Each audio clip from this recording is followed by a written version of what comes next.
Strawn and welcome to My Cupcake Addiction, where today I'm going to be showing you how to make these gorgeous little no-bake watermelon ice cream bowls. I love how simple these are. These are perfect for summer and they're so easy. Let's get started. The things that you'll need to recreate your watermelon ice cream bowls, we've got some good quality strawberry ice cream. I've got some little water bombs or tiny little water balloons. I've got a small spoon and a large spoon, a spatula, a skewer. I've got some dark candy melts and then I've got some that I've lightened. So to make those, I've used just green candy melts for the darker candy melt, and then I've used a combination of white chocolate and green candy melts, about a 50-50 ratio for that lighter green. I've got some pink food colouring, I've got some chocolate chips, a spare bowl, and I've also got a tray with some wax paper. The first thing you want to do is you want to take some of that lighter green candy melt and we're going to put like 4 teaspoonfuls of it just resting on the top of your darker green, kind of evenly. So 1, 2, and then your third, and then 4. Alright, so I want to take my first little water balloon that I've already blown up. Now I will mention here, you want to make sure that your candy melts are melted, but they're not hot anymore. So you want to let them sit on the bench for about 10 or 15 minutes once you've melted them to make sure that they're relatively close to room temperature so you don't pop your water balloons and end up with a chocolate explosion. Take your balloon now and just dip it straight in the centre of your candy melts and give it a little twist, which is going to give it that really nice kind of watermelon skinny tight look. Place it straight down onto your baking paper, but don't push down too hard here, and that's going to give it a nice little foot so your watermelon doesn't roll around.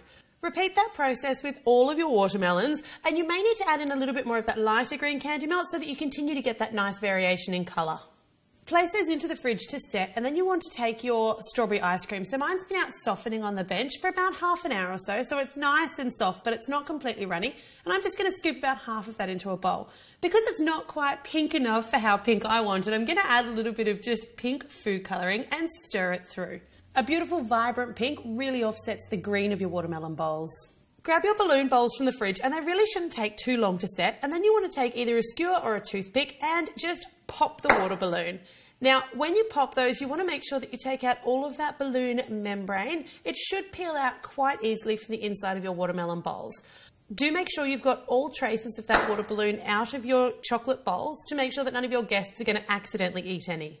Because I've only done one thin layer of chocolate, I got a little hole in the bottom of each of my bowls when I pulled out that membrane. Don't worry, you just want to take a little spoonful more of your melted chocolate or melted candy melt and just spoon it in the base to create a little plug to make sure they're completely watertight.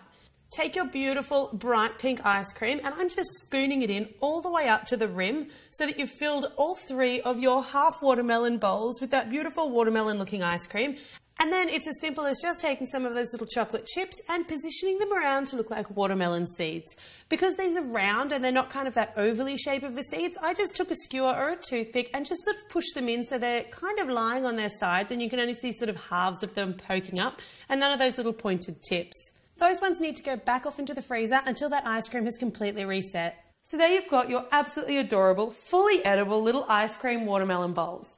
I hope you guys have enjoyed this video. I hope that I'll see lots of these getting around. If you do make them, I'd love it if you'd share photos with me on either my Pinterest or my Twitter or my Facebook. I will leave links to them in the description box below. And as always, thanks very much for tuning in to My Cupcake Addiction.